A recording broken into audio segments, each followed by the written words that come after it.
Switch Radio Sport. This is Switch.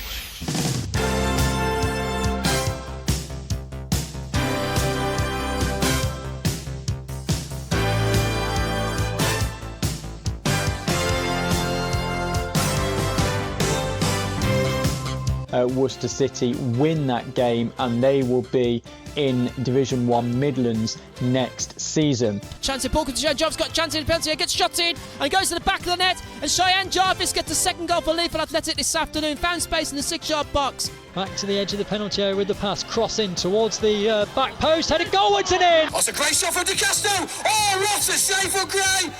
And the Red Cube 2-0! Stourbridge have won the Division 1 Midlands title. The Women's Football Chat on Switch Radio.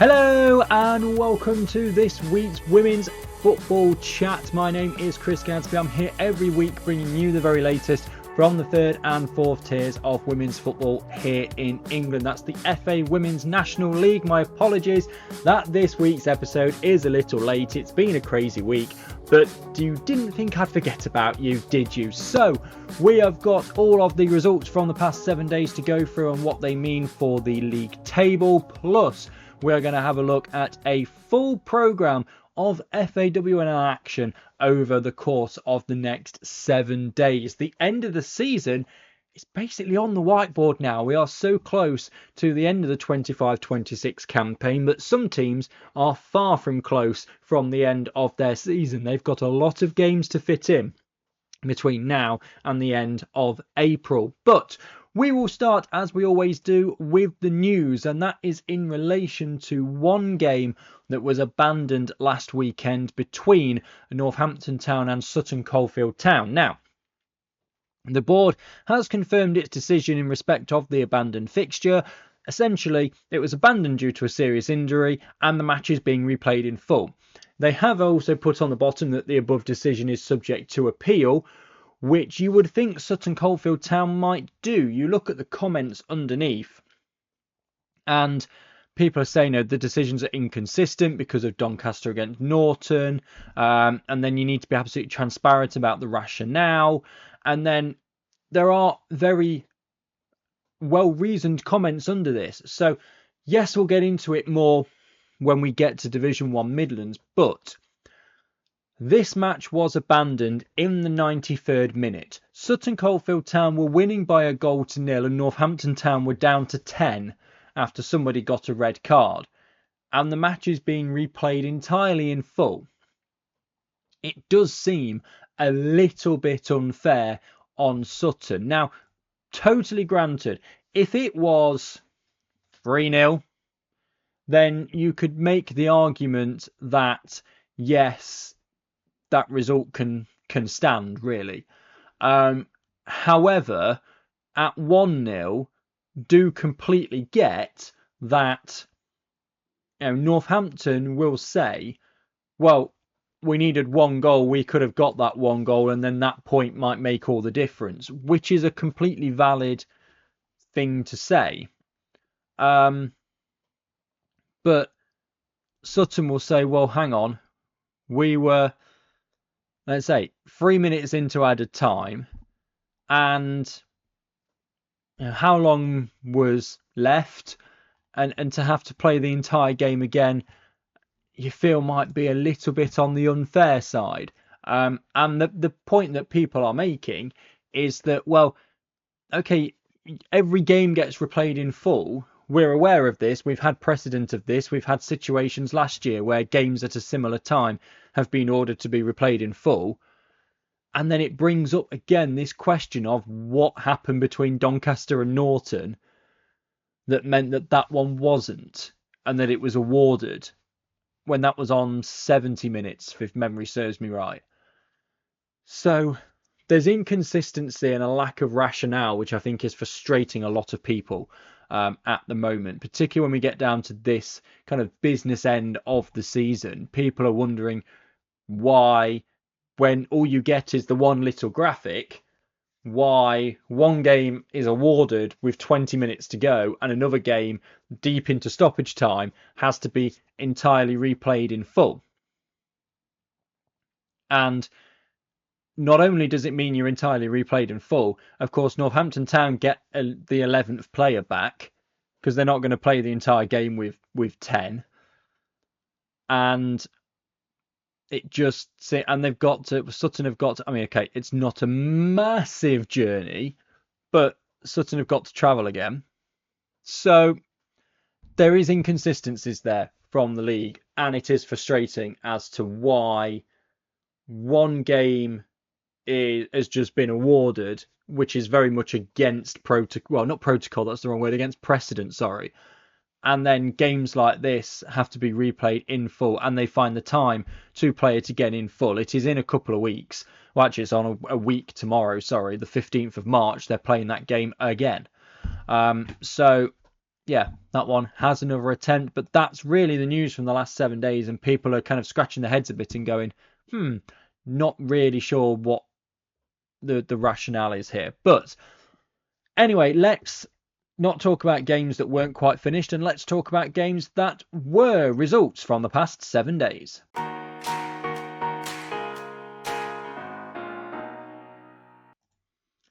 So this was another kind of make-up week in the FAWNL, so not everybody in action. Northern Premier Division, 3 games. Liverpool Feds 5, Sporting Cows 0. Jessica Brady, Alicia Collins, Chloe Fisher and 2 for Chantel Thompson for Liverpool Feds, giving them a convincing win. Middlesbrough losing 3-0 at home to Wolverhampton Wanderers. Tammy George, Luann Worsley with the goals for Wolves, plus an own goal from Middlesbrough, giving Wolves the 3-0 win and the 3 points. Stoke City 3, West Bromwich Albion 0. Delphi Cole, Evie Priestley and Ruby Millington with the goals for Stoke City. What that means for the Northern Premier Division table: Wolves back to within 1 point of the top of the table with a game in hand over Burnley. Rugby Borough didn't play, so they remain in 3rd. Stoke City 4th still with 30 points from their 17 games. Now, of course, Stoke City can only get to a maximum of 45. So a draw for Burnley in their final 6 games, or 1 win for Wolves in their final 7 games, takes Stoke completely out of the title hunt. Realistically, it takes Stoke, completely out of the playoff hunt as well, because Burnley and Wolves are going to get a win and a draw in their final collective 13 games, let's be honest. So Stoke are just kind of going to have to fight it out with Rugby, I think, for 3rd. Rugby still have 6 games to go, so they can get to 51, so it's not completely kind of out of it with playoffs yet, but it is still very unlikely. With their 6 games to go, they do still have to play Burnley and Wolves, so that's 2 games where they can deny Burnley and Wolves some points. But realistically, you're asking Burnley to get 7 points from their final 6 games, and when you look at the fact that they're also playing Derby, they're playing Halifax, they're playing Hull 8th, 9th and 10th, it looks very likely that they're going to get points from that, and that is assuming, of course, that Rugby Borough beat Burnley when they play them. Middlesbrough in 5th. Liverpool Feds are up to 6th on 20 points. West Bromwich Albion dropped down to 7th on 18, but West Brom do still have 7 games to play. Halifax in 8th, Derby County 9th, Hull City 10th, Loughborough Lightning in 11th and Sporting Cows are in 12th. The bottom of the table much more interesting than the top, because there is only 6 points between West Bromwich Albion in 7th and Loughborough Lightning in 11th. And with 5 games to go, that does still stay really rather interesting. Loughborough Lightning with games in there, particularly towards the end, that they can win. Middlesbrough in 5th away is tough. Then Wolves, then Stoke. So they've got the next 3 games against teams in the top half. But then Halifax and Sporting Cows are to finish the season off. So relegation could come somewhat down to the wire. Sporting Cows need a couple of wins to give themselves a hope. They've got Hull, they've got West Brom, and they've got, of course, Loughborough Lightning as well as games against Rugby Borough and Middlesbrough. So time very much running out for Sporting Cowser, but they will keep on fighting, of course. Into the Southern Premier Division, then 4 games here. Big result for AFC Wimbledon. They beat Billericay Town by 4-0. Alicia Buckingham, 2 for Ashley Hinks, and 1 for Rosie Russell, giving Wimbledon the win. Interesting to note in this one that AFC Wimbledon were 3-0 up after 8 minutes. So the game was done very, very early on. Exeter City losing to Oxford United by 2-1. Amber Pollock had put Exeter City in front early in the second half before Lucy Trinder and Reva Castley turned the game around for Oxford. Lewis 3, #United 1. Ruby Seaby, Chelsea Ferguson and Layla Banaras with the goals for Lewis. And Rail Bedford 1, AFC Bournemouth 4. Breon Grant with the only goal for Rail Bedford, but 4 for AFC Bournemouth. Abby Jones, Sophie Quirk, Georgia Wilson and Jenna Markham with the goals for AFC Bournemouth. Fair bit of movement in the Southern Premier Division table then. Watford, Plymouth Argyle, AFC Bournemouth stay first, second and third. Of course, Bournemouth, the only team of those top 3 to play at the weekend, so they've closed that gap back up. They're on 36 points from 15 games in third. Now, they'd have a game in hand over Watford, 2 games in hand over Plymouth. If they win that game in hand on Watford, they go top. So just because they're in third, keep an eye on those games still to play. Oxford United with the win over Exeter City go 4th. Lewis go 5th with the win over #United Rail. Bedford, after losing to Bournemouth, drop a couple of places. Exeter City, after their loss, stay 7th. Cheltenham Town stay 8th. #United lost, they stay 9th. The AFC Wimbledon with the win over Billericay Town go 10th. They are out of the relegation zone. Gwalior United go into it with 5 games to go for each of those sides. The significant game for each of those sides is taking place tomorrow. It's Wimbledon against Gwalior United tomorrow. That's a massive game towards the bottom. Of course, Billericay Town are already relegated into Tier 4. Gwalior United, AFC Wimbledon will be fighting it out. Now, from a logistical point of view, shall we say, if we just jump back to the map, with Billericay Town over here, they're going to go into southeast. Gwalior United are over here, they would go southwest.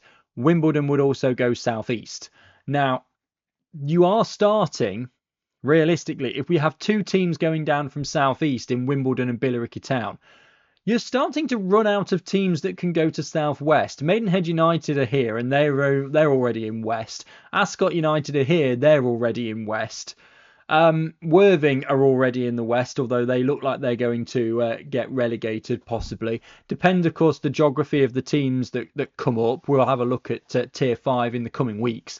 So you're starting to run out of teams in southwest that can that can really have an impact on the, can kind of be in a reasonable southwest place. So that is going to be something that's quite interesting to keep an eye on over the next few days, and is probably giving a little bit of a headache to the powers that be, particularly if, for example, let's say Bournemouth end up going up automatically and then Plymouth go up through the playoffs and you've lost 2 teams that are in that region again. It's going to start making things very, very interesting. So that is the Southern Premier Division. Let's take a look at Division 1. We'll take a very brief look at Division 1 Midlands, and I say it's brief because we had 2 postponed games, Lincoln United and Leaford Athletic, Sheffield against Peterborough United, both postponed, and the Northampton Town Sutton Coldfield Town game abandoned, as we've already spoken about. Chloe Bickley had put Sutton Coldfield Town in front on the 82nd minute. That was the goal for Sutton Coldfield. So obviously, with nothing happening, that's the end of looking at Division 1 Midlands, because there's absolutely no change in the table and nothing to note. Division 1 North then, 3 games taking place in Division 1 North. Chorley 2, Norton Stockton Ancients 2. very late goals in this one. So Nicola Worthington got a goal for Chorley, and Louise Atkinson got one for Norton Stockton Ancients. Then Taylor Gunn in the 90th minute scored for Chorley 2-1. And then Victoria Burton 90+4 scoring for Norton Stockton Ancients to tie that game up. So they share the points after a thrilling conclusion to that game.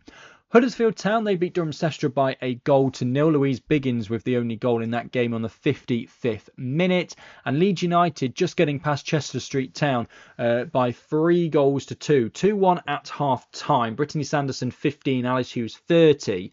Georgia Gibson in between those two on 21 minutes to make it 2-1 to Leeds at half-time. Then Ellie White in the 71st minute made it 3-1 to Leeds before Jenny Ashton got one back for Chester Street Town in the 90th. So 3-2 is how that finished. Division 1 North table then. So Huddersfield Town top still with that win.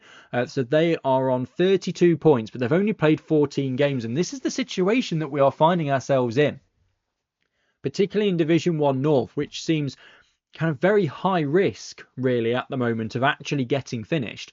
Leeds United are up to second. They're on 30 points, but they've only played 14.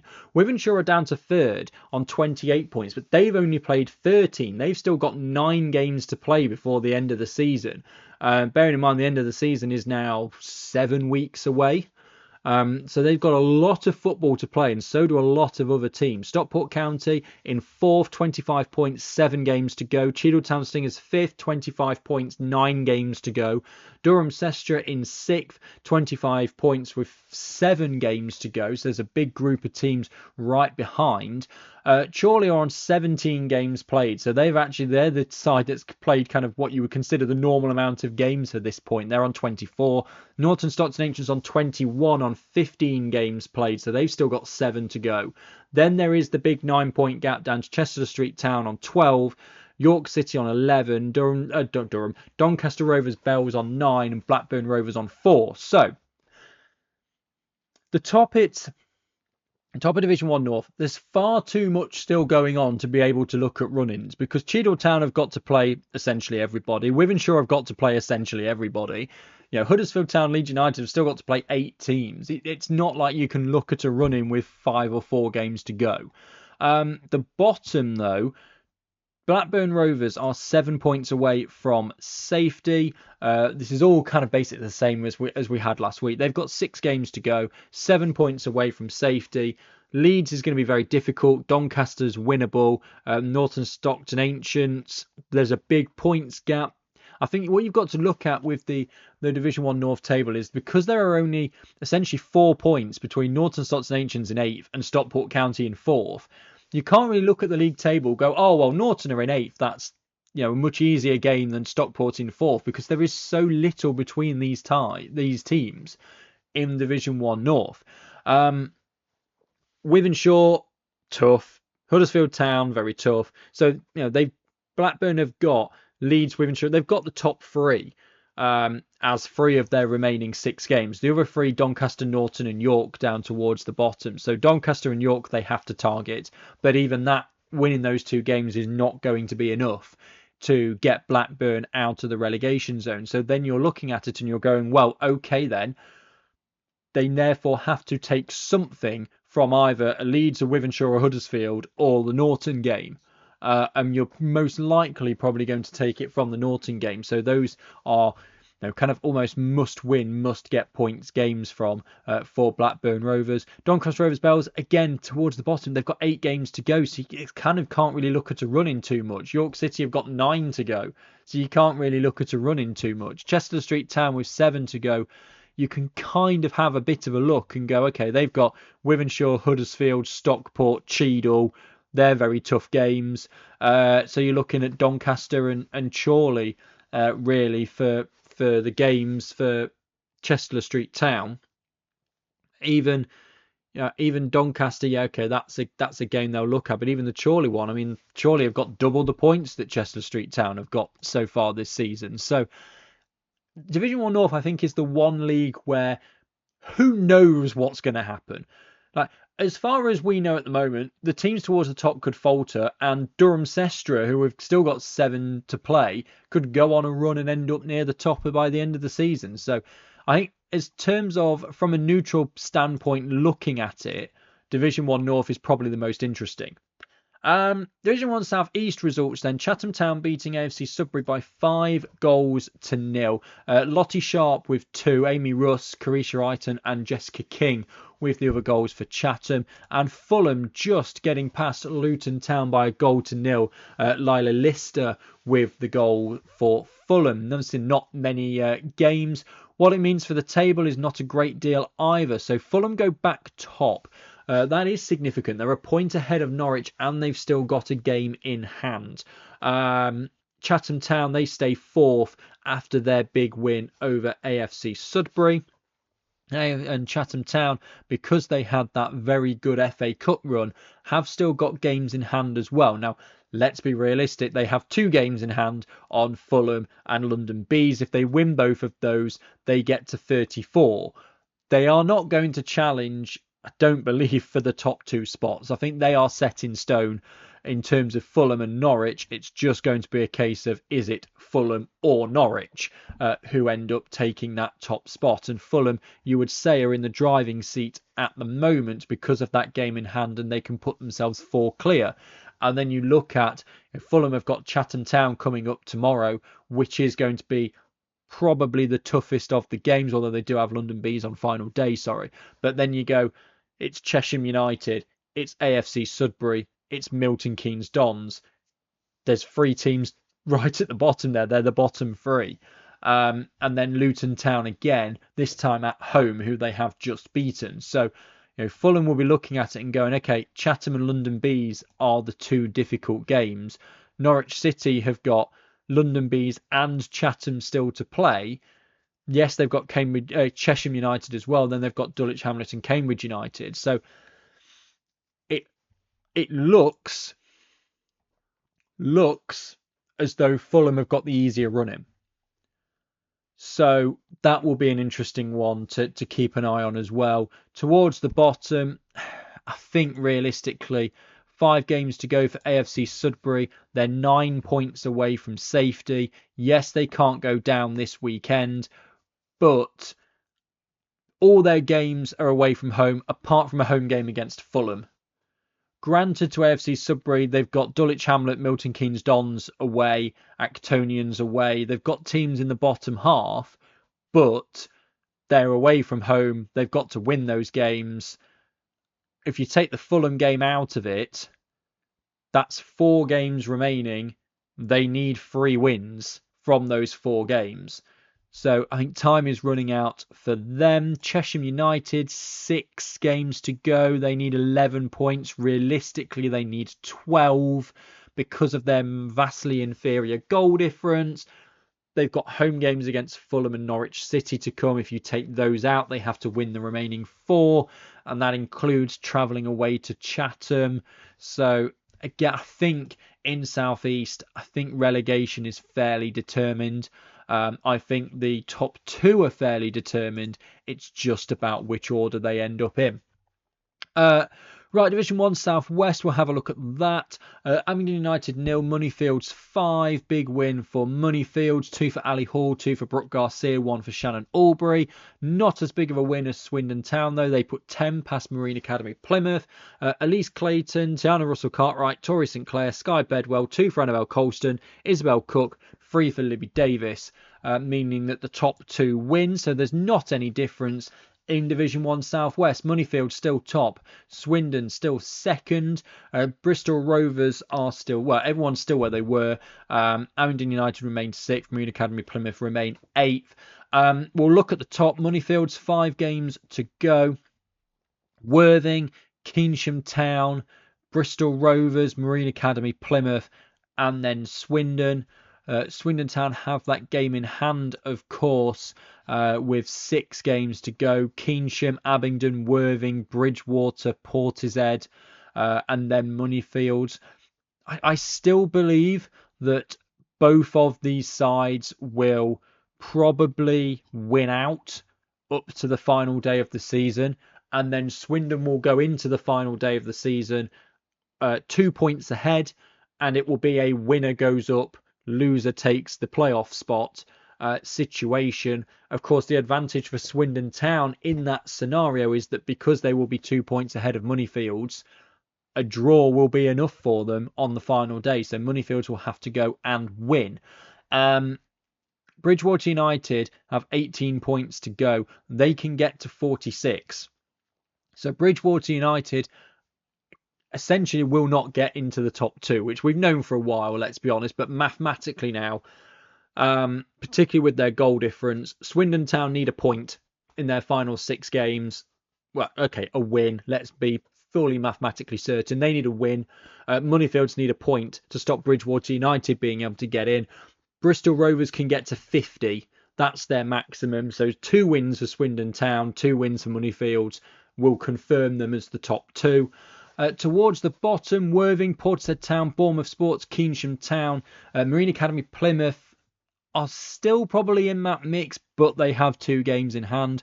Worthing they are 9 points away with a vastly inferior goal difference. You probably need 10 to turn that goal difference around. They've got Moneyfields, they've got Swindon Town as their next 2. And that you think will probably be that. Abingdon United, Keynsham Town, Bridgewater United, the other 3 games, but I think by that point the goal difference is just going to work against Worthing. Portishead Town, Bridgewater United in the league, then they have them in the County Cup. Isn't that interesting? Maidenhead United, Bournemouth Sports, Swindon, Abingdon. I mean, you look at Portishead Town and you go, okay, there's the Bridgewater United game, there's the Swindon game. They'll be looking at Maidenhead United maybe with a chance. Bournemouth Sports and Abingdon are going to be the 2 they're going to be really looking at, but they do need a couple of wins as well. I feel like the games might well just run out for those sides. So perhaps Southwest and Southeast, it's just a case of in what order rather than who's going to go up and who's going to go down. Right.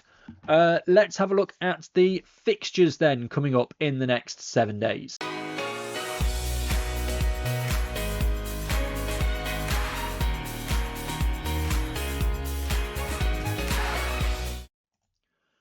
Northern Premier Division then is the full programme in the FAWNL coming up not necessarily this weekend. We're 1 game short this weekend, but then there's 2 midweek games to make up for it. So plenty going on.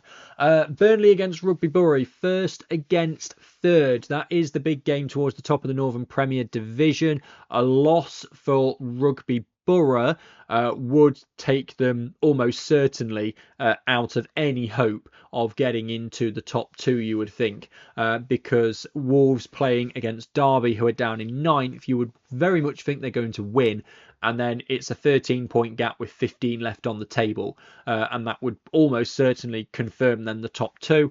Halifax against West Brom, Halifax 8th, West Brom 7th.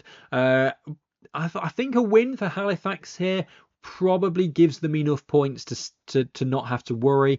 Hull City against Sporting Cowser, 10th against 12th, so some big games towards the bottom.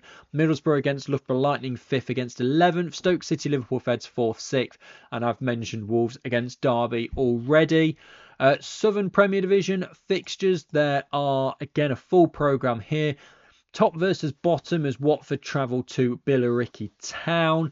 Cheltenham Town against AFC Bournemouth is 8th against 3rd. Gwalior United AFC Wimbledon, I think, is the big game towards the bottom there, with 10th against 11th. AFC Wimbledon, I think the key for Wimbledon in this game, I think, is to not lose as much as it is to go out and win.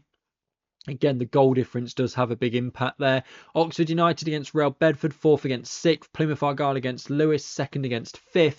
Hashtag United against Exeter City, 9th against 7th. I mean, if there is, for example, a Gwalior United win and then an Exeter win as well, then all of a sudden Hashtag United end up back in that conversation again, and you would imagine that Bournemouth will probably beat Cheltenham Town, so then Cheltenham Town end up only 3 points above the drop as well, and they end up in the conversation again with 4 games to go. So I think the bottom of the Southern Premier Division is going to be an interesting one to keep an eye on this weekend. In the Midlands, Kidderminster Harriers against Barnsley Women's 10th against 4th. Notts County against Boldmere St Michael's. Notts County in 7th. Boldmere St Michael's, of course, top at the moment. Peterborough United in 2nd. Worcester City in 5th. Sheffield against Northampton Town 6th against 8th. Stourbridge against Lincoln City 11th against 12th. The two teams in the relegation zone against one another. You would imagine that Stourbridge will win. Lincoln United, of course, just with one draw earlier on this season. Stourbridge, it's an important 3 points if they can get it, particularly with some of the other games going on, the likes of Kidderminster Harriers away at the team in 4th, Sutton Coldfield Town, who are in 9th, away at the team in at home to the team in 3rd. So there are games again for Sutton and Kidderminster Harriers where you would expect they won't pick up points. It's a good opportunity for Stourbridge to get themselves back to within 1 point of safety. In the north, this is where we have these two midweek games. So there's 5 taking place on Sunday. Blackburn Rovers against Leeds United, 12th against 2nd. Doncaster Rovers Bells in 11th against Stockport County, who are 4th. Durham Cestra against Wivenshaw. Durham Cestra in 6th. Wivenshaw in 3rd. Huddersfield Town against Norton Stockton Ancients. Huddersfield 1st, Norton 8th. York City against Cheadle Town Stingers, 10th against 5th. Then on Wednesday, it's Cheadle Town against Stockport County, currently 5th against 4th, but that could be anything from 7th against 3rd by the time that we get to Wednesday. And Doncaster Rovers Bells against Leeds United, 11th against 2nd, as I said, as they are at the moment. Division 1 South East, Actonians against AFC Sudbury. That is 7th against 11th. Cambridge United against Chesham United, 8th against 12th. Dulwich Hamlet against Queen's Park Rangers, 9th against 5th. Fulham against Chatham Town, 1st against 4th. Luton Town against MK Dons, 6th against 10th. And Norwich City against London Bees, 2nd against 3rd. So in South East, it's 2nd against 3rd and 1st against 4th this weekend. So two real possibility of banana skins for the top 2 coming up against teams that are fighting to be kind of the best of the rest, really, in Division 1 South East. Down again towards the bottom. Nobody can actually go down this weekend, but it would potentially even put the writing more on the wall were Chesham and AFC Sudbury to lose. Should they win, then we might all start talking a little bit about a Great Escape and whether or not it could or could not happen. Division 1 South West, 6 games here as well. Abingdon United against Bristol Rovers, 6th against 3rd. Ascot United against Maidenhead United, 7th against 5th.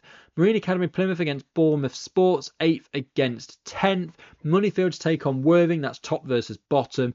Portishead against Bridgewater United, 11th against 4th. And Swindon Town against Keynsham Town is 2nd against 9th. So, again, as we've spoken about before, Moneyfields and Swindon Town, you would expect them to win these games. If Bristol Rovers then slip up, then the top 2 are the top 2. Time running out for Worthing and for Portishead Town. Neither can actually go down this weekend because Bournemouth Sports and Marine Academy Plymouth can't both win. But again, I think it's just a case of ticking these games off now for these teams. Right. Because we are on a slightly shorter time frame on this week's show, and we are getting towards the end of the season. Let's just have a quick look at what could be coming into the WSL into the FAWNL next season. We'll start with WSL 2 because at the moment it's Portsmouth who have got 10 points and they are bottom of the table. Ipswich Town are on 11 points. They're on 11th, but they've got game in hand. And Sheffield United are on 13 points and they have 2 games in hand. So it is looking like it might well be Portsmouth. Haven't had a look actually at what Portsmouth's running is. Let's quickly have a look at that now. Because again, that's going to be, potentially significant in terms of rearranging. If, for example, we have a southern side coming down, Portsmouth or Ipswich, whoever it ends up being, and then the 2 northern teams go up, i.e. Wolves or Burnley win the playoff, then you're going to have a bit of a shimmy and a shake. Okay, so Portsmouth in their final 6, they've got Charlton, who are first. They've got Bristol City, who are fourth. They've got Sunderland, who are 8th. Sheffield United, 10th. Forest, who are 7th. And Palace, who are 3rd. So you look at the games that Portsmouth have got, and you wonder if they're going to be able to get enough points in order to get themselves safe. So that is obviously potentially significant for who's coming down.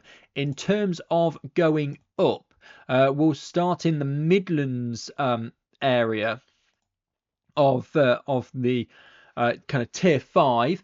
Chesterfield currently leading the way over Loughborough Foxes in the East Midlands, but only by a point. It looks as though it's going to be one of those two sides. So Chesterfield or Loughborough Foxes, they have not yet obviously determined their league title because we are only in March. In terms of the West Midlands, Lie Town currently at the top, but there's still like 8 games to go in that division, and Shifnal Town have like 4 games in hand, so they could easily get themselves up towards the top of the table there. So that would be the Midlands. In the Northwest Premier Division, it's FAWNL at the moment, who of course are familiar to the FAWNL. Mancunian Unity in there as well, but Mancunian Unity have played 19 of their 22 games and are level on points with FAWNL, who have 4 games in hand. And in fact, FAWNL have got 4 games in hand on everybody that could possibly come close to them. So, I mean, Bolton Wanderers are in 3rd. If FAWNL get 1 win in their last 7 games, Bolton Wanderers are out of it. So, and then Mancunian Unity, they already can't catch FAWNL. So FAWNL are 1 win away from getting their promotion back to the FAWNL. Tomorrow, they take on Tranmere Rovers, who are down in 9th. So AFC FAWNL, it is realistic that AFC FAWNL can secure their promotion back to the FAWNL tomorrow and into Division 1 North. In the North Eastern Regional Women's Premier League, Bradford City are currently 8 points clear of Thornaby, but Thornaby have 2 games in hand and they've still got 6 or so games to go in their league as well. Let's go into the southeastern kind of territory. We'll start with the Eastern Region Women's Football League. Stevenage 9 points clear of Royston Town. They've still got 7 games to go. Royston have got 8 games to go in that league, but it does look like it's going to be between those two because Atletico London are 10 points off and they've only got 4 games left to go. So it does look very likely it's either Stevenage or Royston Town. Into the London and South East Regional, which is the other league that feeds into Division 1 South East, providing of course that the geography kind of works properly in that basis.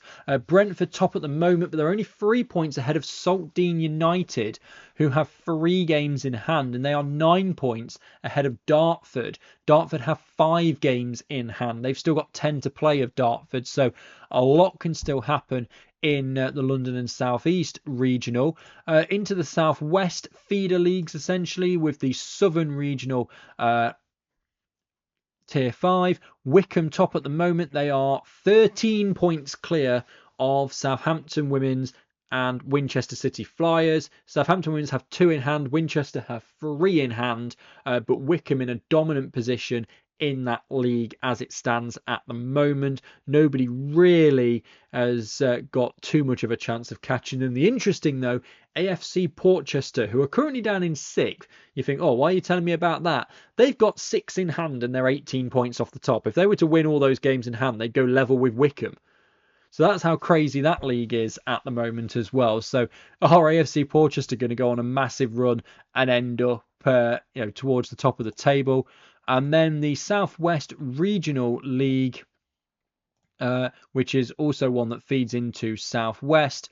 Torquay United at the moment 4 points clear of Sherborne Town with 2 games in hand, but Forest Green Rovers are 9 behind Torquay United and have 3 games in hand on them.